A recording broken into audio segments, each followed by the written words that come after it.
அப்போது நீ என்ன கட்டமைக்க நினைக்கிற? தெளிவாக சிந்திக்கிற மக்களிடத்துல போய் நீ போய் ஒரு மதச்சாயத்தை பூசி ஒரு சண்டையில தூணுன்னு நினைக்கிற. என்னைக்காவது நீங்கள் 2 பேரும் ஒத்துமையா இருங்கன்னு சொல்லியிருப்பியா? ஒருத்தர் சொல்லியிருப்பானா அந்த நாட்டில்? நீ எல்லாம் அண்ணன் தம்பியா? ஜீவாவும் அமீரும் ஒன்றா இருங்கப்பா. ரமேஷும் அமீரும் ஒன்றா இருங்கப்பா. சுல்தானும் சுரேஷும் ஒன்றா இருங்கடா. என்னடா பிரச்சனை உங்களுக்கு? கடவுளை தூக்கி பின்னாடி வைங்கடா. ஒரு நாள் பேசியிருப்பீங்களா? ஒரு இடத்துல சொல்லியிருப்பீங்களா?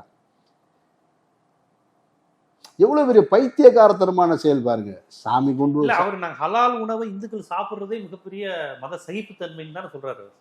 ஹலால் உணவை நாங்கள் சாப்பிட்டுக்கிறோமே அப்படிங்கிறாரு. இதில் என்ன தப்பு வந்துருச்சு? நாங்களும் தான் விரும்பி ஐயர் கடையில் காப்பி குடிக்கிறோம்.